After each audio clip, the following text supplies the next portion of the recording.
एक सक्सेसफुल इंसान बनने के लिए ज़रूरी नहीं है कि आप 24 घंटे में क्या कर रहे हैं, लेकिन क्या आप अपने लिए कुछ समय बचा रहे हैं या नहीं, या वो चीज़ें सीख रहे हैं जिससे आप आने वाले समय में सक्सेसफुल होंगे। तो दोस्तों, डेली रात 10 बजे हम ऑडियो बुक समरी को लेकर आते हैं। आप चाहें तो अपने मोबाइल में अलार्म सेट कर सकते हैं और डेली हमारी ऑडियो बुक को सुन सकते हैं। आज हम रिच डैड पुअर डैड के पार्ट 3 के साथ उपलब्ध हैं, जहां और हम पहुंचे हैं पेज नंबर 26 पर। चौथे सप्ताह के बुधवार तक मैं ये काम छोड़ने का मन बना चुका था। मैं काम करने के लिए सिर्फ इसलिए तैयार हुआ था क्योंकि मैं माइक के डैडी से पैसे बनाना सीखना चाहता था, और अब मैं 1 घंटे में 10 सेंट की गुलामी कर रहा था। उससे भी बढ़कर पहले शनिवार के बाद मैंने माइक के डैडी को देखा तक नहीं था। मैं काम छोड़ रहा हूँ, मैंने लंच के समय माइक को बताया। स्कूल नीरस था और अब मेरे पास शनिवार भी नहीं थे जिनकी मैं राह देख सकूं, लेकिन ये 30 सेंट थे जिनकी वजह से मेरा दिमाग खराब हो गया था। इस बार माइक मुस्कुराया। तुम किस बात पर हंस रहे हो? मैंने गुस्से और कुंठा से पूछा। डैडी ने कहा था कि ऐसा ही होगा। उन्होंने कहा था कि जब तुम छोड़ने का फैसला कर लोगे तब वे तुमसे मिलना चाहेंगे।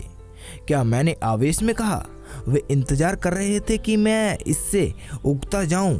कुछ माइक बोला।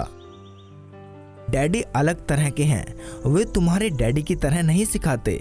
तुम्हारे मम्मी डैडी बहुत बोलते हैं, मेरे डैडी शांत हैं और कम बोलते हैं। इसीलिए तुम इस शनिवार तक इंतजार कर लो। मैं उन्हें बता दूंगा कि तुम काम छोड़ने का फैसला कर चुके हो। तुम्हारा मतलब है मेरे साथ नाटक खेला गया है? नहीं, दरअसल नहीं, लेकिन शायद हो भी सकता है। डैडी शनिवार को बता देंगे। शनिवार को कतार में इंतजार करना। मैं माइक के डैडी का सामना करने को तैयार था। मेरे असल डैडी भी उन पर नाराज थे। मेरे असल डैडी, जिन्हें मैं गरीब डैडी कहता हूँ, सोचते थे कि अमीर डैडी बाल श्रम कानूनों का उल्लंघन कर रहे थे और उनकी जांच होनी चाहिए। मेरे शिक्षित गरीब डैडी ने मुझसे वे मांगने को कहा जिसका मैं हकदार था, कम से कम 25 सेंट प्रति घंटा। गरीब डैडी ने मुझसे कहा कि अगर मेरी तनख्वाह नहीं बढ़ेगी तो मुझे तुरंत नौकरी छोड़ देनी चाहिए। वैसे भी तुम्हें उस घटिया नौकरी की ज़रूरत नहीं है, मेरे गरीब डैडी ने तैस में कहा। शनिवार की सुबह 8 बजे मैं माइक के घर पहुंचा और दरवाज़ा माइक के डैडी ने खोला।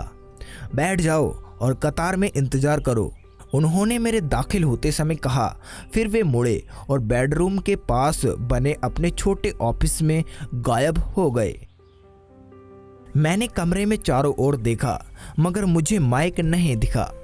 अजीब सा महसूस करते हुए मैं सावधानी से उन दोनों महिलाओं के पास बैठ गया जो मुझे 4 सप्ताह पहले वहीं दिखी थी। वे मुस्कुराईं और सोफे पर थोड़ा खिसक कर मेरे लिए जगह बना दी। 35 मिनट गुजर गए और मैं आग बबूला हो गया। तकरीबन 30 मिनट पहले दोनों महिलाएं उनसे मिलकर वहां से जा चुकी थीं। एक अधिक उम्र का आदमी वहां 20 मिनट तक बैठा था और अब वे भी निकल चुका था। मकान खाली था और यहाँ मैं हवाई के उस सुहाने दिन एक सीलन भरे अंधेरे लिविंग रूम में बैठा था और एक लालची आदमी से बात करने का इंतजार कर रहा था जो बच्चों का शोषण करता था। मुझे ऑफिस में इधर उधर कागज सरकने की आवाज़ें सुनाई दे रही थीं। वे फ़ोन पर बात कर रहे थे और मुझे नज़रअंदाज कर रहे थे। मैं उनसे मिले बिना ही बाहर जाने के लिए तैयार था, लेकिन किसी कारण मैं रुक गया। आखिर 15 मिनट बाद ठीक 9 बजे अमीर डैडी अपने ऑफिस के बाहर निकले। बिना कुछ कहे उन्होंने मुझे हाथ से ऑफिस में आने का इशारा किया। अमीर डैडी ने अपने ऑफिस की कुर्सी को घुमाते हुए कहा, मुझे लगता है कि तुम वेतन बढ़वाना चाहते हो या तुम नौकरी छोड़ने वाले हो। रुआसी आवाज में मेरे मुंह से निकला, देखिए आप समझौते की अपनी शर्त पूरी नहीं कर रहे हैं। 9 साल की उम्र में किसी वयस्क से मुठभेड़ करना सचमुच डरावना था। आपने कहा था कि अगर मैं आपके लिए काम करूंगा तो आप मुझे सिखाएंगे। देखिए, मैंने आपके लिए काम किया है, मैंने मेहनत से काम किया है। आपकी खातिर काम करने के लिए मैंने अपने बेसबॉल मैचों की कुर्बानी दी है। लेकिन आपने अपना वादा नहीं निभाया और मुझे कुछ भी नहीं सिखाया। आप धोखेबाज हैं, जैसा कि शहर का हर व्यक्ति आपके बारे में कहता है। आप लालची हैं, आप सिर्फ पैसे कमाना चाहते हैं और अपने कर्मचारियों को जरा भी परवाह नहीं करते। आपने मुझसे खामखा इंतजार कराया और मेरे प्रति कोई सम्मान नहीं दिखाया। मैं छोटा हूँ लेकिन इससे बेहतर व्यवहार का हकदार हूँ। अमीर डैडी अपनी घूमने वाली कुर्सी में आगे पीछे हिलने लगे। अपनी ठुड्डी पर हाथ रखकर उन्होंने मुझे एक टक देखा। बुरा नहीं है, उन्होंने कहा। 1 महीना भी नहीं हुआ है और तुम वही भाषा बोल रहे हो जो मेरे ज्यादातर कर्मचारी बोलते हैं। मैंने पूछा। मैं समझ नहीं पाया कि वे क्या कह रहे थे, इसलिए मैंने अपना दुखड़ा जारी रखा। मैंने सोचा था कि आप अपना वादा निभाएंगे और मुझे सिखाएंगे। इसके बजाय आप मुझ पर अत्याचार कर रहे हैं। ये जुल्म है, सरासर जुल्म है। मैं तुम्हें सिखा रहा हूँ, अमीर डैडी ने धीमे स्वर में कहा। आपने मुझे क्या सिखाया है?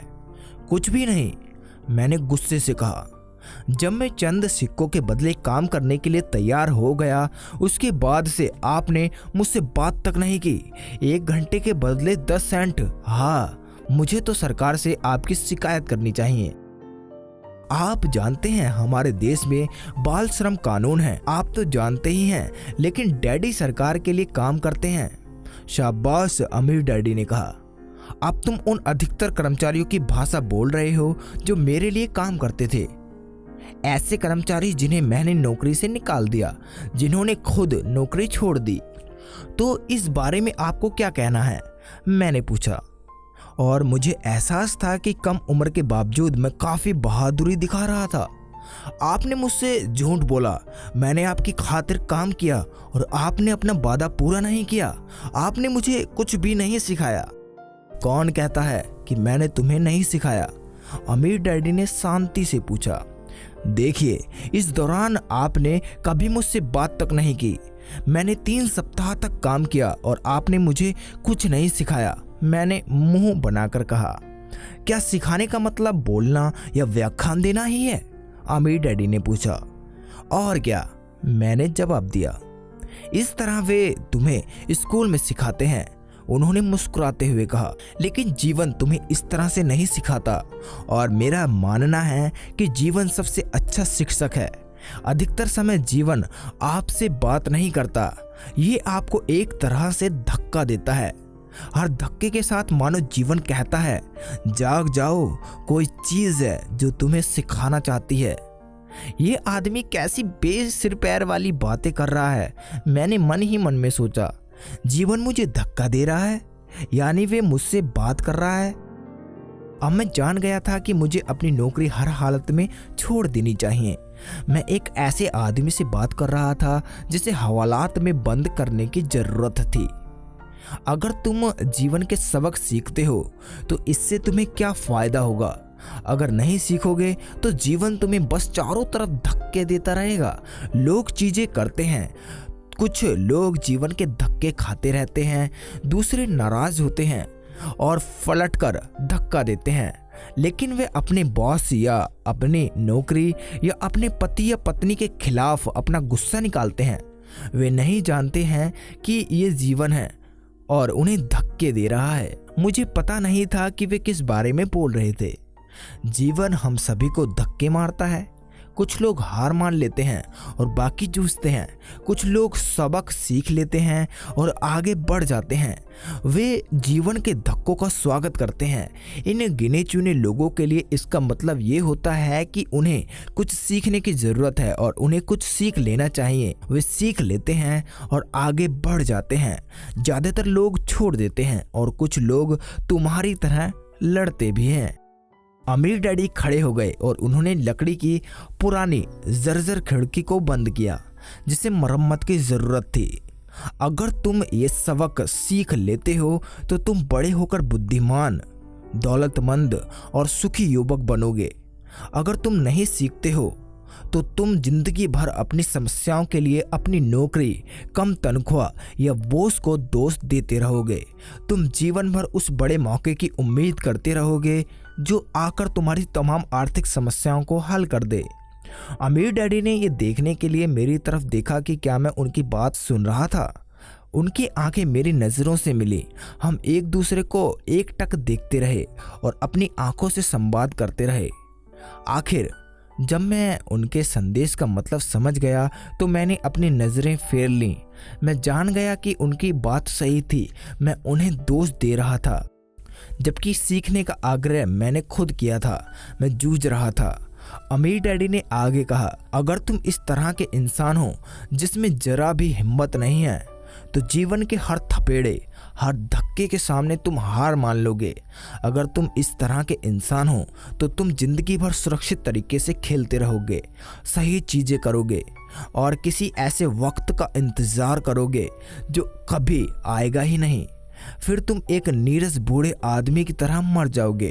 तुम्हारे बहुत से दोस्त तुम्हें सचमुच पसंद करते होंगे क्योंकि तुम बहुत अच्छे मेहनती इंसान थे, लेकिन सच तो ये है कि तुमने जीवन के धक्कों के आगे घुटने टेक दिए थे। दिल की गहराई में तुम जोखिम लेने से थर्राते थे। तुम दरअसल जीतना चाहते थे, लेकिन हारने का डर जीतने के रोमांच से ज़्यादा ताकतवर साबित हुआ। दिल की गहराई में तुम्हें और सिर्फ तुम्हें ही ये बात पता रहेगी कि तुमने कभी जीतने की कोशिश ही नहीं की। तुमने सुरक्षित तरीके से खेलने का विकल्प चुना। हमारी नज़रें एक बार फिर मिली। मैंने पूछा, तो आप मुझे धक्का दे रहे थे? कुछ लोग ऐसा कह सकते हैं, अमीर डैडी ने मुस्कुराते हुए कहा। मैं तो कहूँगा कि मैंने तुम्हें जीवन का स्वाद चखाया है। जीवन का कैसा स्वाद? मैंने पूछा। हालांकि मैं अब भी नाराज था क्योंकि अब मैं जिज्ञासु और सीखने के लिए तैयार था। तुम दोनों लड़के पहले इंसान हो जिन्होंने मुझसे पैसा कमाने की कला सीखने का आग्रह किया है। मेरे 150 से ज़्यादा कर्मचारी हैं, परंतु उनमें से एक ने भी मुझसे धन संबंधित ज्ञान नहीं मांगा। वे मुझसे नौकरी और तनख्वाह मांगते हैं, लेकिन पैसे बनाने की कला सिखाने को कभी नहीं कहते। इसलिए ज़्यादातर लोग अपनी ज़िंदगी के सबसे बेहतरीन साल पैसे की खातिर काम करने में गुजार देते हैं और अंत तक कभी समझ ही नहीं पाएंगे कि दरअसल वे किस चीज़ के लिए काम कर रहे हैं। मैं बैठा बैठा गौर से सुनता रहा। तो जब माइक ने मुझे बताया कि तुम ये सीखना चाहते हो कि पैसा कैसे बनाया जाता है, तो मैंने ऐसा पाठ्यक्रम बनाने का निर्णय लिया जो असल जीवन का प्रतिबिंब हो। मैं बोलते बोलते थक जाता, लेकिन तुम मेरी बात का मतलब कभी नहीं समझ पाते।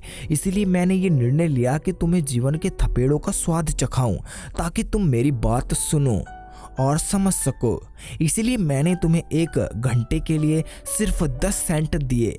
तो 1 घंटे में सिर्फ 10 सेंट की खातिर काम करके मैंने कौन सा सबक सीखा? मैंने पूछा। यही कि आप लालची हैं और अपने कर्मचारियों का शोषण करते हैं। अमीर डैडी कुर्सी पर पीछे टिके और जमकर हंसे। आखिर वह बोले, सबसे अच्छा ये रहेगा कि तुम अपना दृष्टिकोण बदल लो। मुझे दोष देना छोड़ दो। ये सोचना छोड़ दो कि समस्या मैं हूँ। अगर तुम सोचते हो कि तुम्हारी समस्या मैं हूँ तो तुम्हें मुझे बदलना होगा। लेकिन अगर तुम्हें एहसास होता है कि समस्या तुम खुद हो तो तुम खुद को बदल सकते हो, लेकिन चीज़ सीख सकते हो और ज़्यादा समझदार बन सकते हो। ज़्यादातर लोग खुद को छोड़कर संसार के हर व्यक्ति को बदलना चाहते हैं। मैं तुम्हें बता दूं, किसी दूसरे को बदलने के बजाय खुद को बदलना ज़्यादा आसान है। मैंने कहा, मैं समझ नहीं पाया। अपनी समस्याओं के लिए मुझे दोष देना छोड़ दो, अमीर डैडी ने अधीरता से कहा। लेकिन आप मुझे सिर्फ 10 सेंट ही दे रहे हैं, तो तुम क्या सीख रहे हो? अमीर डैडी ने मुस्कुराते हुए पूछा। यही कि आप लालची हैं, मैंने शरारती मुस्कान के साथ कहा। अमीर डैडी बोले, देखा, तुम अब भी यही सोचते हो कि समस्या मैं हूँ। वो तो आप हैं ही। देखो, ये नज़रिया रखोगे तो तुम जिंदगी भर कुछ नहीं सीख पाओगे। अगर तुम ये नज़रिया रखते हो कि समस्या मैं हूँ, तो तुम्हारे पास कौन से विकल्प रह जाते हैं। देखिए, अगर आप मेरी तनख्वाह नहीं बढ़ाते हैं या मेरे प्रति ज़्यादा सम्मान नहीं दिखाते हैं और मुझे नहीं सिखाते हैं, तो मैं काम छोड़ दूंगा। अच्छी तरह कहा। अमीर डैडी ने कहा, ज़्यादातर लोग ठीक ऐसा ही करते हैं। वे काम छोड़ देते हैं और किसी दूसरी नौकरी की तलाश करते हैं जहां उन्हें बेहतर अवसर और ज़्यादा ऊंची तनख्वाह मिले। वे सचमुच सोचते हैं कि इससे ज़्यादा समस्या सुलझ जाएगी, मगर ज़्यादातर मामलों में ऐसा नहीं होता है। तो मुझे क्या करना चाहिए? मैंने पूछा। बस 1 घंटे के बदले 10 सेंट की भीख ले लूं और मुस्कुराता रहूं? अमीर डैडी मुस्कुराए। बाकी लोग यही करते हैं। वे सोचकर तनख्वाह बढ़ाने का इंतजार करते हैं कि ज़्यादा पैसे से उनकी समस्याएं सुलझ जाएंगी। अधिकतर लोग बस इसे स्वीकार कर लेते हैं। कुछ लोग अपनी वर्तमान नौकरी के अलावा दूसरी नौकरी करके ज़्यादा कड़ी मेहनत करते हैं, लेकिन वहाँ भी उन्हें कम तनख्वाह को स्वीकार करना पड़ता है। मैं बैठा बैठा फर्श को घूरता रहा और उस सबक को समझना शुरू करने लगा जो अमीर डैडी सिखा रहे थे। मुझे एहसास हो गया था कि ये जीवन का स्वाद है। आखिर मैंने नज़रें उठाकर पूछा, तो समस्या किस चीज़ से सुलझेगी? इससे उन्होंने कहा। अपनी कुर्सी पर आगे झुककर मेरे सिर को हल्के से थपथपाया। तुम्हारे कानों के बीच की चीज़ से। यही वे पल था जब अमीर डैडी ने वे निर्णायक दृष्टिकोण बताया जो उन्हें उनके कर्मचारियों और मेरे गरीब डैडी से अलग करता था, और जिसकी बदौलत वे अंततः हवाई के सबसे अमीर लोगों में से एक बने। जबकि मेरे उच्च शिक्षित लेकिन गरीब डैडी जिंदगी भर आर्थिक समस्याओं से जूझते रहे। ये एक अनूठा दृष्टिकोण था जिसने मेरी जिंदगी का नक्शा ही बदल दिया। अमीर डैडी ने बार बार मुझे ये दृष्टिकोण सिखाया जिसे मैं पहला सबक कहता हूँ। गरीब और मध्यम वर्गीय लोग पैसे के लिए काम करते हैं, अमीर लोग पैसे से अपने लिए काम कराते हैं। अब तक मेरे गरीब डैडी ने मुझे जो सिखाया था, शनिवार की उस उजली सुबह मैंने उससे एक बिल्कुल भिन्न दृष्टिकोण सीखा। 9 साल की उम्र में ही मैं समझ गया था कि दोनों डैडी चाहते थे कि मैं सीखूं। दोनों ही डैडी मुझे पढ़ने के लिए प्रोत्साहित करते थे, बस अध्ययन के विषय अलग थे। मेरे उच्च शिक्षित डैडी सलाह देते थे कि मैं वही करूं जो उन्होंने किया था। बेटे, मैं चाहता हूं कि तुम जमकर पढ़ाई करो, अच्छे ग्रेड लाओ, ताकि तुम्हें किसी बड़ी कंपनी में सुरक्षित नौकरी मिल सके, और ये सुनिश्चित करना कि उसमें बेहतरीन सुविधाएं भी मिलें।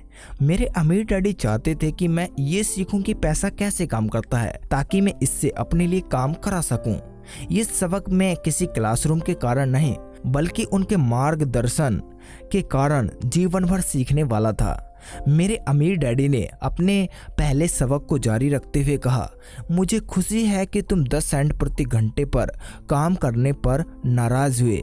अगर तुम नाराज नहीं हुए होते और इसे चुपचाप स्वीकार कर लेते, तो मुझे तुमसे कहना पड़ता कि मैं तुम्हें नहीं सिखा सकता। देखो, सचमुच सीखने में ऊर्जा, जोश और धधकती इच्छा की ज़रूरत होती है। क्रोध उस फॉर्मूले का एक बड़ा हिस्सा है, क्योंकि जोश, क्रोध और प्रेम का समन्वय होता है। जब पैसे की बात आती है तो अधिकतर लोग सुरक्षित रास्ता खोजते हैं और सुरक्षित महसूस करना चाहते हैं। इसीलिए जोश उन्हें राह नहीं दिखाता, उन्हें राह दिखाता है उनका डर। तो क्या इसलिए वे कम तनख्वाह वाली नौकरियां करने के लिए राजी हो जाते हैं? मैंने पूछा। हाँ, अमीर डैडी ने कहा। कुछ लोग कहते हैं कि मैं कर्मचारियों का शोषण करता हूँ क्योंकि मैं उन्हें शुगर प्लांटेशन या सरकार जितनी ऊंची तनख्वाह नहीं देता। मैं कहता हूँ कि लोग अपना शोषण खुद करवाते हैं, डरते वे हैं, मैं नहीं। मैंने पूछा, लेकिन क्या आपको नहीं लगता कि आपको उन्हें ज़्यादा वेतन देना चाहिए? मुझे ज़्यादा वेतन देने की ज़रूरत नहीं है। इसके अलावा ज़्यादा पैसा मिलने से भी उनकी समस्याएं नहीं सुलझेंगी। अपने डैडी को ही देख लो, वे बहुत सारा पैसा कमाते हैं मगर इसके बावजूद अपने बिलों का भुगतान नहीं कर पाते। अधिकतर लोगों को अगर ज़्यादा पैसा दे दिया जाए तो वे ज़्यादा कर्ज में डूब जाएंगे। तो इसीलिए आपने 10 सेंट प्रति घंटे की तनख्वाह दी। मैंने मुस्कुराते हुए कहा, यह सबक का हिस्सा था। सही समझे।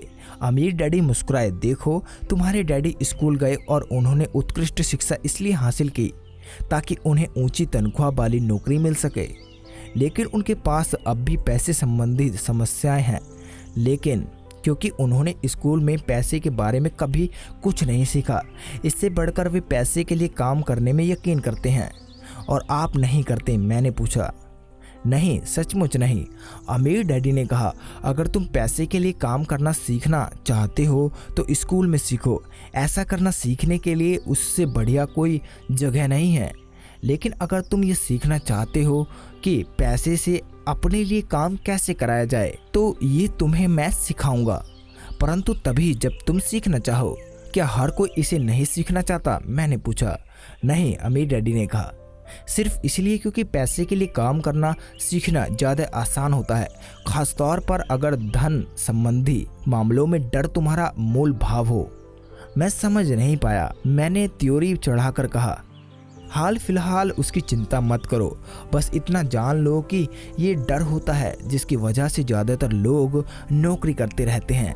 आपने बिल ना चुका पाने का डर, नौकरी से निकाले जाने का डर, पर्याप्त पैसा ना होने का डर और दोबारा शुरुआत करने का डर। ये किसी पेशे या हुनर को सीखने का अध्ययन करने और फिर पैसे के लिए काम करने की कीमत है। अधिकतर लोग पैसे के गुलाम बन जाते हैं और फिर अपने बॉस पर नाराज़ होते हैं। पैसे से अपने लिए काम कराना सीखना अध्ययन एक बिल्कुल अलग पाठ्यक्रम है। मैंने पूछा। बिल्कुल, अमीर डैडी ने जवाब दिया। बिल्कुल। हवाई में शनिवार की उस सुहानी सुबह हम खामोशी में बैठे रहे। मेरे मित्रों ने अभी जितना लिटिल लीग बेसबॉल मैच शुरू किया था, लेकिन किसी कारण मैं खुश था कि मैंने 10 सेंट प्रति घंटे पर काम करने का निर्णय लिया था। मुझे एहसास था कि मैं ऐसा कुछ सीखने वाला हूँ जो मेरे मित्र स्कूल में कभी नहीं सीख पाएंगे। सीखने के लिए तैयार हो? अमीर डैडी ने पूछा। बिल्कुल, मैंने दांत दिखाते हुए कहा। मैंने अपना वादा निभाया है, मैं तुम्हें दूर से सिखा रहा हूँ। मेरे अमीर डैडी ने कहा, 9 साल की उम्र में तुम इस बात का स्वाद चख चुके हो कि पैसे के लिए काम करने में कैसा लगता है। बस अपने आखिरी महीने को 50 साल से गुणा कर लो और तुम्हें इस बात का अंदाज़ा हो जाएगा कि ज़्यादातर लोगों की ज़िंदगी कैसे गुजरती है। मैं समझ नहीं पाया। मैंने कहा, जब तुम मुझसे मिलने के लिए कतार में इंतज़ार कर रहे थे, एक बार नौकरी पाने के लिए और दूसरी बार तनख्वाह बढ़वाने के लिए, तब तुम्हें कैसा महसूस हो रहा था? बहुत बुरा, मैंने कहा। अमीर डैडी बोले, अगर तुम पैसे के लिए काम करने का निर्णय लेते हो तो जीवन भर इसी से गुजरना पड़ेगा। तुम्हें तब कैसा महसूस हुआ था जब मिसेस मार्टिन ने 3 घंटे के काम के बदले तुम्हें हाथ में 30 सिक्के रखे थे? मुझे महसूस हुआ था कि ये काफ़ी नहीं है, ये तो कुछ भी नहीं लग रहा था। मैं निराश हुआ था। मैंने कहा, अपनी तनख्वाह को देखकर अधिकतर कर्मचारी ऐसा ही महसूस करते हैं, खासतौर पर जब उसमें से सारे टैक्स और उनकी कटौतियां कम हो जाती हैं। कम से कम तुम्हें तो 100% तनख्वाह मिली थी। आपका मतलब है कि ज़्यादातर कर्मचारियों को पूरी तनख्वाह नहीं मिलती है? मैंने आश्चर्य से पूछा। हे भगवान, नहीं, अमीर डैडी ने कहा। सरकार अपना हिस्सा सबसे पहले ले लेती है। सरकार ऐसा कैसे करती है? मैंने पूछा। टैक्स, अमीर डैडी ने कहा। जब आप कमाते हैं तो आप पर टैक्स लगता है, जब आप खर्च करते हैं तो आप पर टैक्स लगता है, जब आप बचत करते हैं तब आप पर टैक्स लगता है, जब आप मरते हैं तब भी आप पर टैक्स लगता है। लोग सरकार को अपने साथ ऐसा क्यों करने देते हैं? अमीर लोग ऐसा नहीं करते। अमीर लोग ऐसा नहीं करने देते, अमीर डैडी ने मुस्कुराते हुए कहा। गरीब और मध्यम वर्गीय लोग करने देते हैं। मैं शर्त लगाता हूँ कि मैं तुम्हारे डैडी से ज़्यादा कमाता हूँ, लेकिन वे मुझसे ज़्यादा टैक्स देते हैं। ऐसा कैसे हो सकता है? मैंने पूछा। उस उम्र में मुझे इसमें जरा भी समझदारी नज़र नहीं आई थी। कोई सरकार को अपने साथ ऐसा क्यों करने देता है? अमीर डैडी अपनी कुर्सी पर धीरे धीरे खामोशी से हिल रहे थे और बस मेरी ओर देख रहे थे। उन्होंने पूछा, सीखने के लिए तैयार हो? मैंने अपना सर धीमे से हिलाया। जैसा मैंने कहा था, सीखने को बहुत कुछ है। पैसे से अपने लिए काम कैसे कराएं, ये सीखना जिंदगी भर चलता है। ज़्यादातर लोग 4 साल तक कॉलेज जाते हैं और फिर उनकी पढ़ाई खत्म हो जाती है। मैं पहले से ही जानता हूँ कि पैसे का मेरा अध्ययन जीवन भर चलेगा, सिर्फ इसीलिए क्योंकि मैं जितना ज़्यादा जानता हूँ मुझे उतना ही अधिक पता लगता है कि मुझे आगे क्या जानने की ज़रूरत है। अधिकतर लोग इस विषय का कभी अध्ययन ही नहीं करते हैं। वे नौकरी करने जाते हैं, अपनी तनख्वाह लेते हैं, अपनी चेकबुक को बैलेंस करते हैं और बात खत्म हो जाती है। फिर वे आश्चर्य करते हैं कि उनके सामने पैसे संबंधित समस्याएं क्यों आती हैं। वे सोचते हैं कि ज़्यादा पैसों से उनकी समस्या हल हो जाएगी और उन्हें एहसास ही नहीं होता कि असली समस्या ये है कि उनमें वित्तीय शिक्षा का अभाव है। तो मेरे डैडी के पास टैक्स संबंधी समस्याएं इसलिए हैं क्योंकि उन्हें पैसे समझ नहीं आता। तो मेरे डैडी के पास टैक्स संबंधित समस्याएं इसलिए हैं क्योंकि उन्हें पैसे की समझ नहीं है। मैंने पूछा और मैं दुविधाग्रस्त था। देखो, अमीर डैडी ने कहा, पैसे से अपने लिए काम कैसे कराया जाए, टैक्स तो ये सीखने का सिर्फ एक छोटा सा हिस्सा है। आज मैं बस ये पता लगाना चाहता था कि क्या तुम में अब भी पैसे के बारे में सीखने की प्रबल इच्छा है या नहीं। अधिकतर लोगों में ये नहीं होती। वे बस स्कूल जाना चाहते हैं, कोई पेशा सीखना चाहते हैं, अपनी नौकरी में मज़े करना चाहते हैं और ढेर सारे पैसे कमाना चाहते हैं। एक दिन वे जब जागते हैं जब उनके सामने पैसे की बड़ी समस्या खड़ी होती है और इसके बाद वे जीवन में कभी नौकरी करना नहीं छोड़ सकते। पैसे के लिए काम करने की यही कीमत होती है और उन्हें ये कीमत चुकानी पड़ती है। यदि वे पैसे से अपने लिए काम कराना सीख लेते हैं तो उनके सामने ये समस्या आती नहीं है। तो तुम में अब भी सीखने का जोश है? अमीर डैडी ने पूछा। मैंने अपना सर हिला दिया। अच्छी बात है, अमीर डैडी ने कहा। अब काम पर चल दो, इस बार मैं तुम्हें कोई तनख्वाह नहीं दूंगा। क्या? मैंने हैरानी से पूछा।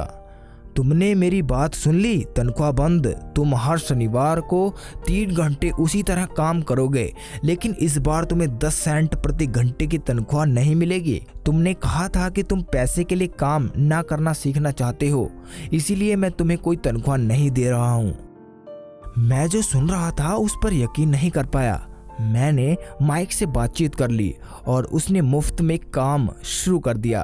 वे सामान के डिब्बे की धूल साफ कर रहा है और उन्हें करीने से जमा कर रहा है।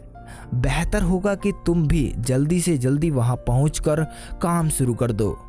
ये ठीक नहीं है, मैं चिल्लाया। आपको मुझे कुछ ना कुछ तो तनख्वाह देनी ही चाहिए। तुमने कहा था कि तुम सीखना चाहते हो। अगर तुम ये बात अभी नहीं सीखोगे तो बड़े होकर तुम मेरे लिविंग रूम में बैठी 2 महिलाओं और उस बूढ़े आदमी जैसे बन जाओगे जो पैसे के लिए काम कर रहे हैं और ये उम्मीद कर रहे हैं कि मैं उन्हें नौकरी से ना निकालूं, या फिर तुम अपने डैडी की तरह बन जाओगे जो पैसे तो बहुत कमाते हैं लेकिन गले तक कर्ज में डूबे रहते हैं और ये उम्मीद कर रहे हैं कि ज़्यादा पैसे से उनकी समस्या सुलझ जाएगी। अगर तुम यही चाहते हो तो मैं एक बार फिर 10 सेंट प्रति घंटे के अपने पुराने वादे पर लौटने को तैयार हूँ। या तुम वे कर सकते हो जो ज़्यादातर लोग करते हैं, शिकायत करो कि तनख्वाह कम है और तुम ये नौकरी छोड़कर किसी दूसरी नौकरी की तलाश कर दो। मुझे समझ में नहीं आ रहा है कि मैं क्या करूँ, मैंने पूछा। अमीर डैडी मेरे सिर को थपथपा कर बोले, इसका इस्तेमाल करो। अगर तुम इसका अच्छा इस्तेमाल करते हो तो तुम जल्दी ही मुझे धन्यवाद दोगे कि मैंने तुम्हें एक अवसर दिया और एक दिन तुम अमीर बन जाओगे। मैं वहाँ खड़ा रहा। मुझे अब भी यकीन नहीं हो रहा था कि मुझे कितना घटिया विकल्प दिया जा रहा है। मैं तनख्वाह बढ़वाने आया था और इसके बजाय अब मैं मुफ्त में काम करने वाला था। अमीर डैडी एक बार फिर मेरा सर थपथपाए और बोले, इसका इस्तेमाल करो। अब यहाँ से जाओ और अपने काम में जुट जाओ। सबक। अमीर लोग पैसे के लिए काम नहीं करते। मैंने अपने गरीब डैडी को यह नहीं बताया कि अब मैं मुफ्त में काम कर रहा हूँ। उन्हें ये बात समझ में नहीं आती। जाहिर है मैं उन्हें वे बात समझाने की कोशिश भी नहीं करना चाहता था जिसे मैं खुद नहीं समझ पाया था।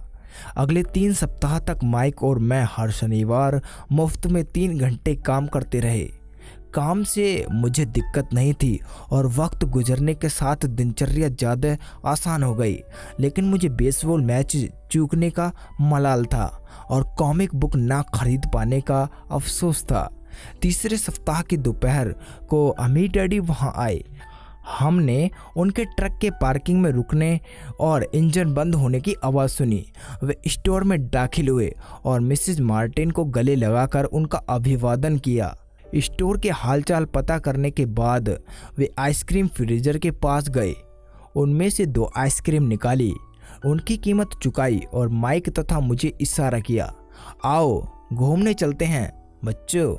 हमने सड़क पार की और कुछ कारों से बचते बचाते एक बड़े घास भरे मैदान के पार गए जहां कुछ वयस्क सॉफ्टबॉल खेल रहे थे।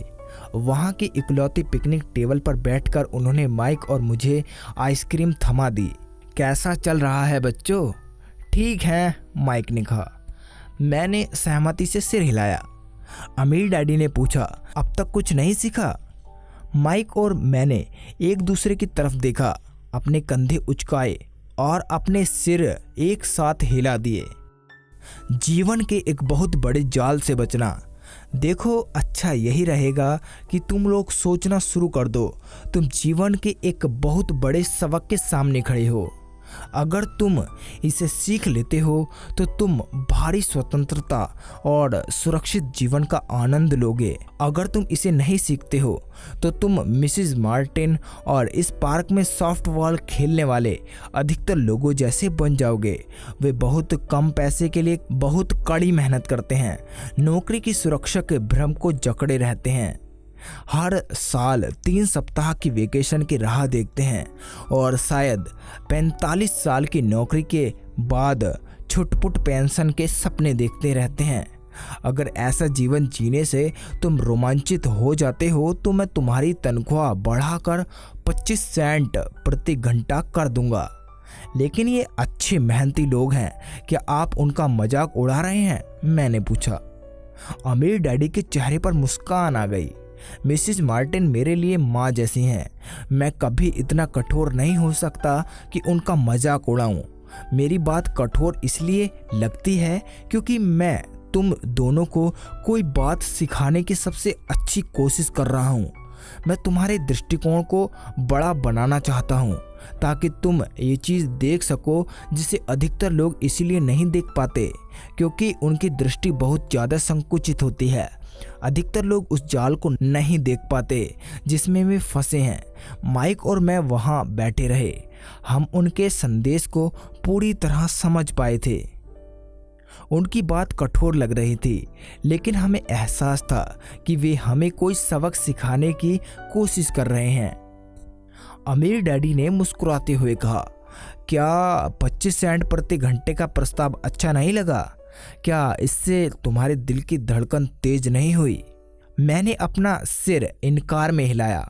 हालांकि दरअसल ये तेज हो गई थी। 1 घंटे के काम के बदले 25 सेंट मेरे हिसाब से बहुत बढ़िया सौदा था। अमीर डैडी ने चालाकी से मुस्कुराते हुए कहा, अच्छा तो मैं तुम्हें 1 घंटे के बदले $1 दूंगा। अब मेरा दिल तेजी से दौड़ने लगा। मेरा दिमाग चीख चीख कर कह रहा था, इसे मान लो। मुझे अपने कानों पर भरोसा नहीं हो रहा था। फिर भी मैं चुप रहा। ठीक है, $2 प्रति घंटा। मेरा छोटा दिमाग और दिल फटने की कगार पर पहुंच गए। आखिर ये 1956 की बात थी और $2 प्रति घंटे की कमाई मुझे संसार का सबसे अमीर बच्चा बना देती। मैं इतने पैसे कमाने की कल्पना भी नहीं कर सकता था। मैं हाँ कहना चाहता था। मैं सौदे को पक्का करना चाहता था। मुझे एक नई साइकिल और बेसबॉल के नए दस्ताने दिख रहे थे। मेरे पास कड़क नोट देखकर मेरे मित्रों की प्रशंसा भरी निगाहों की तस्वीर भी मुझे साफ दिख रही थी। उससे भी बढ़कर जिमी और उसके अमीर दोस्त अब मुझे दोबारा गरीब नहीं कह सकते, लेकिन किसी वजह से मेरा मुंह बंद ही रहा। आइसक्रीम पिघल गई थी और अब मेरे हाथ पर रिस रही थी। अमीर डैडी हम दोनों लड़कों को देख रहे थे जो आंखें फाड़कर खाली दिमाग से उन्हें घूरे जा रहे थे।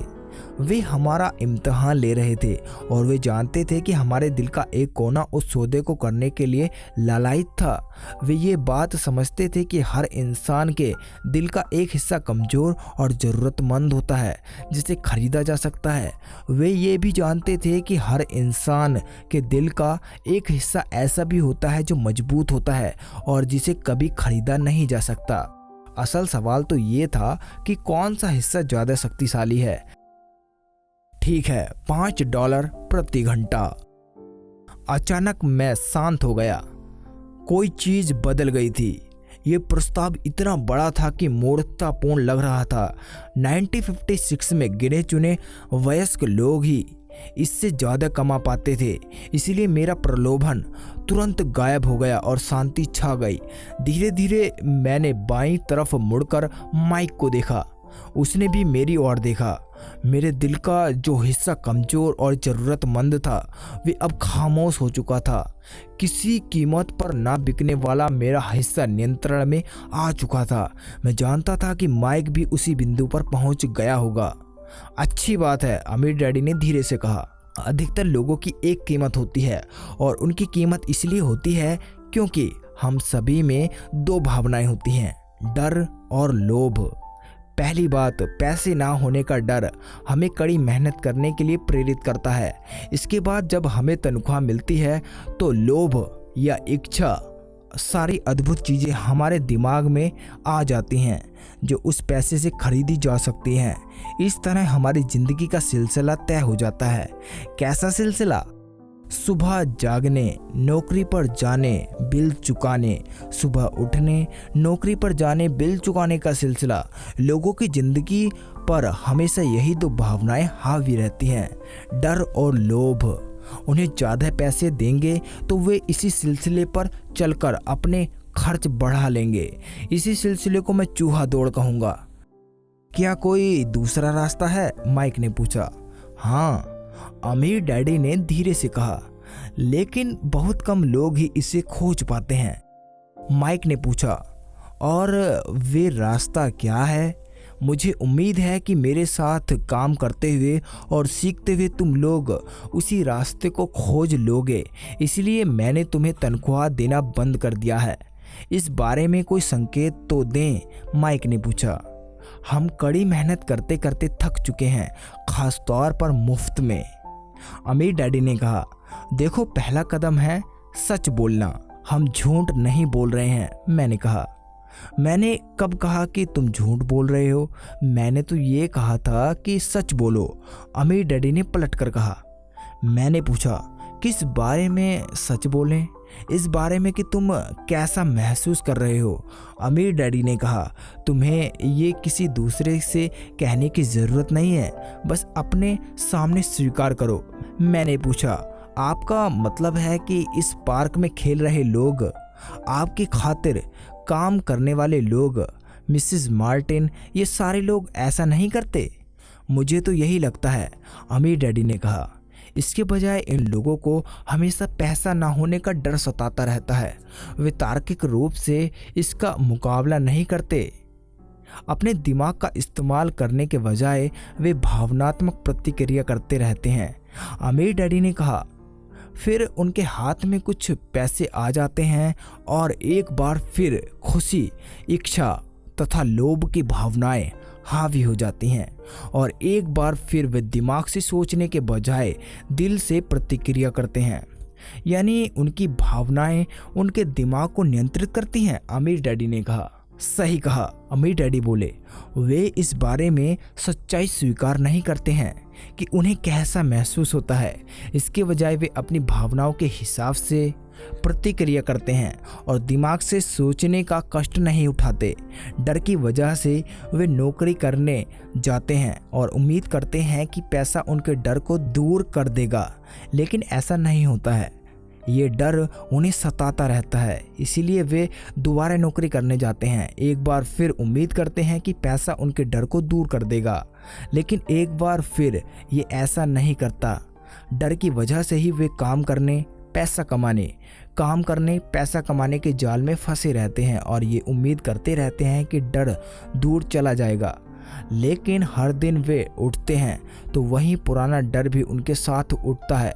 वही पुराना डर लाखों लोगों को सारी रात जगाए रखता है और उनकी रातें उथल पुथल और चिंता भरी होती हैं। इसीलिए वे उठते हैं, नौकरी करने जाते हैं और उम्मीद करते हैं कि तनख्वाह उनके दिल को कुतरने वाले डर को मार डालेगी। पैसा ही दरअसल उनके जीवन को चला रहा है, लेकिन वे इस बारे में कभी सच नहीं बोलते हैं। पैसे ने उनकी भावनाओं पर कब्जा कर लिया है और उनके दिलों पर भी। ये कहने के बाद अमीर डैडी खामोशी से बैठे रहे ताकि उनके शब्दों में छिपा संदेश हमारे दिमाग के अंदर घुस चला जाए। माइक और मैंने उनकी बातें सुनी तो थीं, लेकिन उनका मतलब हमें पूरी तरह से समझ नहीं आया था। मैं तो बस इतना जानना चाहता था कि मैं अक्सर हैरान होता था कि वयस्क लोगों को ऑफिस जाने की इतनी जल्दी क्यों होती है। उन्हें अपनी नौकरी में खास मज़ा नहीं आता था और वे ज़्यादा खुश भी नहीं दिखते थे, लेकिन कोई चीज़ थी जो उन्हें जल्दी ऑफिस जाने के लिए प्रेरित करती थी। जब अमीर डैडी को एहसास हो गया कि हम उनकी बातें जितनी समझ सकते थे उतनी समझ चुके हैं, तो उन्होंने आगे कहा, मैं चाहता हूँ कि तुम लोग इस जाल से बच जाओ। दरअसल मैं तुम्हें यही सिखाना चाहता हूँ, सिर्फ अमीर नहीं बनना, क्योंकि अमीर बनने से समस्या नहीं सुलझती है। मैंने हैरानी से पूछा,